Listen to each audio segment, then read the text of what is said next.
September 2021.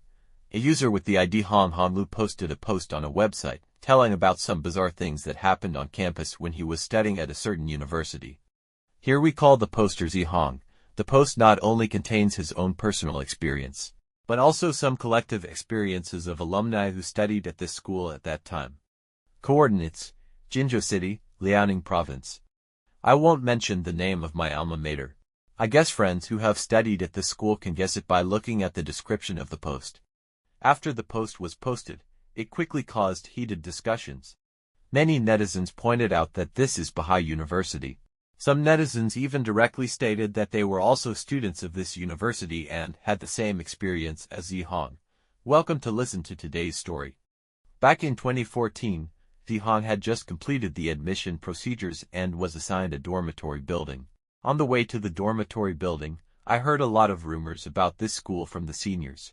For example, the dormitory where Zihong was assigned was previously occupied by girls.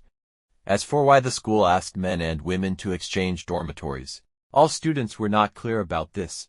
I only know that a few days before the freshmen were to enter the school suddenly forced all boys and girls to exchange dormitories, and it had to be completed before the freshmen entered the school. When I heard the senior say this, I didn't take it too seriously at first, but after living in this dormitory for a while, I found that this dormitory building did seem to be a little bit wrong.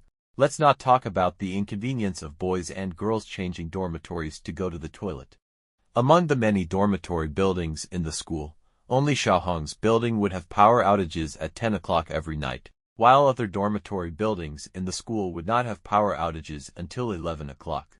Moreover, the entire first floor of Xiaohong's dormitory, except for the room of the dormitory manager, all other rooms were empty. No matter how tight the dormitory was at that time, the more than 60 rooms on this floor had never been occupied. In addition, as soon as the lights went out every night, the building manager would immediately lock the door, and no matter what you said, he would not open the door. The door of the dormitory building would not be reopened until 4 o'clock in the morning. Not long after, a terrible thing happened. It was the second half of the first semester of the first year of college. On the first day of school, Xiaohong and a roommate in the dormitory jumped over the wall to the internet cafe outside to play games all night as usual. But I don't know what happened that day. When Zihong played until 4 a.m. he felt dizzy and just wanted to sleep. Seeing that Zihong's face was a little yellow, his roommate thought that he was tired from staying up all night in recent days, so he got off the plane early. The two of them had some breakfast on the street and started walking along the school fence to the west gate. But just as they passed their dormitory building, Zihong suddenly heard a woman singing from their dormitory building.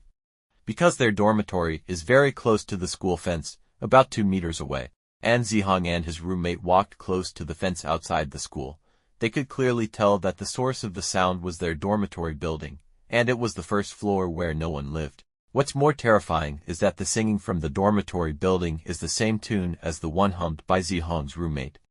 In an instant, Zihong felt that all the hairs on his body stood up, and at this time his roommate was still humming to himself. It was not until Zihong patted his roommate that he reacted. In panic, the two ran back to the internet cafe. Sitting on the chair in the internet cafe, Zihong began to comfort his roommates. Someone must have sneaked to the first floor to go to the toilet to listen to music. Let's not scare ourselves. But Zihong himself didn't believe this. Because the dormitory building used to be a female dormitory, there were many toilets. Moreover, who would go to the first floor to go to the toilet in the early morning when they had nothing to do? It was just an excuse. The two waited until the sky was completely bright, and then they returned to the dormitory from the internet cafe. But fortunately, nothing happened afterwards. Zihong almost forgot about it slowly. Until one time at a class reunion, the host mentioned this again, and a senior sister's face darkened immediately after hearing it. Zihong thought that the senior sister was scared and dared not listen, and was thinking about laughing at the other party. But the senior sister's words immediately made Zihong shut up instantly. The senior student said that what Zihong just described was what happened to her when she was a freshman. One of her senior students at that time also encountered the same situation as Zihong described. In fact, Zihong and her roommates experienced many strange things in this dormitory building throughout the freshman semester. Strange laptop, Zihong said that this dormitory is an old building. Usually, the power consumption is large and the voltage is unstable. Although they were mentally prepared when they lived there, they were still scared sometimes. For example, the laptop computer in the dormitory that was turned off would automatically turn on at some time in the middle of the night after the dormitory was powered off. The sudden sound of the optical drive and the blue light of the power supply were particularly creepy in the quiet night when everyone was not asleep. At first, the roommate said that the voltage in the dormitory was unstable and the computer circuit was activated. In addition, Zihong and his roommates were all liberal arts majors, and they didn't know much about electronic components. They just relied on their imagination and reluctantly accepted this statement. However, gradually, this kind of thing happened more and more frequently, regardless of whether the laptop computer was connected to the power supply or not.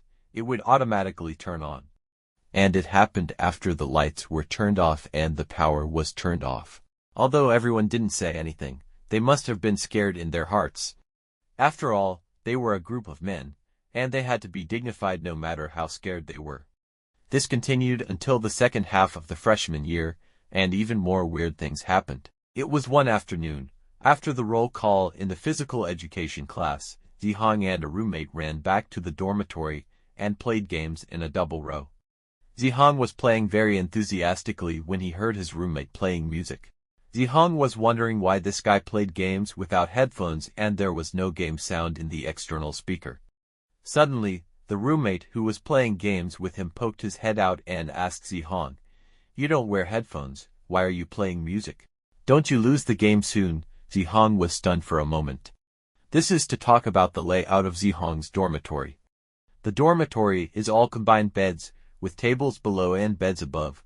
The roommate at that time was too lazy to use the long table below because he was playing games, so he ran to the upper bunk in the upper left corner and played with a small folding table behind the curtain. Zihong was playing games at the lower left corner near the door, using a long table. At that time, Zihong heard very clearly that the music came from the upper bunk on the window side of the dormitory. Seeing that Zihong didn't react, the roommate ran down quickly, and then the two of them started looking for the source of the sound in the dormitory. Finally, they found that the computer that was playing the music belonged to the guy who lived in the upper bunk in the upper right corner. But this guy had asked for leave to go home for several days because of the busy farming season. And before he left, he was afraid that the computer would be lost, so he turned it off and put it under the quilt. Finally, the two of them bravely turned off the guy's computer, and the sound stopped. School boys and girls swapping dorms. Because the incident happened in 2013, when Zihong had not yet enrolled, Zihong also knew about it through the mouth of the guidance student. And this senior sister was also one of the people who experienced the dormitory move. The incident was roughly like this. The school suddenly issued a notice asking all boys and girls in the school to swap dormitories, and the execution was very strong. The seniors who had experienced it at the time saw it all. At first, the students felt that the school's behavior was unreasonable, and they all refused. Some people even complained to the Education Commission, but all complaints were not responded to. Helplessly, everyone had to pin their hopes on the school to compromise on the dormitory exchange. But for some reason, all the teachers in the school were very active. There were even cases where some counselors broke into the student dormitories at any time of day and night and forcibly took the students away to exchange dormitories. Because it was summer, the seniors were wearing thin clothes in the dormitories. You can imagine how they felt when a group of male teachers broke into their dormitories. I don't know who started it, but they stood on the upper floor and threw kettles downstairs to protest. As a result, more and more people threw water, and the sound was like the firecrackers set off during the New Year, but none of these worked. The next morning, the downstairs was cleaned up again. Until the end, the school threatened to withhold the degree certificates, which allowed all the boys' and girls' dormitories to be completely exchanged. As for the school's behavior of carrying out large-scale dormitory exchanges despite public outrage, there are still many rumors circulating on campus. Among them, the most widely circulated version is that the school changed dormitories to suppress something with young energy. I heard from seniors that the area where Xiaohong and his classmates live now belongs to the school's 3rd district, and before that, all the people living there were girls. Legend has it that a senior once jumped off the building here. Because there are many foreign students in this school, it is inevitable that there will be some friction over time. It is said that this senior was bullied by a foreign student at that time. She also sought help from the school, but the school was afraid of affecting enrollment, so they found the senior privately and offered the condition of free guaranteed postgraduate study, hoping that the senior would stop promoting this matter. The senior could not accept it, and complained to other places but got no results, so she jumped off the building without thinking about it. After the senior's parents knew about it, they came to the school and made a fuss for a long time, so that the seniors who were studying at that time basically knew about it. Later, I don't know how the school solved it. But then, the school notified the boys and girls to exchange dormitories. At that time, most students guessed that it was because the senior left unjustly. The school exchanged dormitories so suddenly, it must be to use the boys' young energy to suppress the place where the accident happened.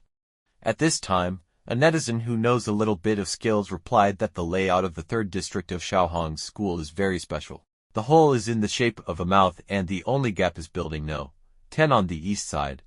This netizen speculated that the school should have concentrated the young energy to scare away the thing by letting all the boys in the school live in the 3rd district. Then the thing can only go to building No. 10 through the only exit, and it just happens that the yin energy is heavy near the lake, so it will not run around after entering. Xiaohong replied that building No. 10 has a good scenery because it is next to an artificial lake. It should be very popular, but this building has never been occupied from the time he entered school to graduation in 2018. He also said that a senior sister asked before, the school dormitory is so tight that students are arranged to live off campus. Why not release building No. 10? Xiaohong said that there might be something in it, which led to strange things happening in his dormitory during his 4 years of college. Xiaohong's post ends here. After reading this story, I went to a certain authoritative website to search for related content. It was found that on June 30, 2014, there was indeed a related report on the official website of a certain Chinese broadcaster, but the general content only said that the school notified late. The exchanged dormitories had poor conditions, were unsafe, and were far away, which caused dissatisfaction among students, etc. But it is certain that this university did exchange dormitories for tens of thousands of people in a short period of time. And it even made the headlines because of this, but the specific reasons were not explained in detail. What do you think about this matter? Welcome to the comment area to exchange.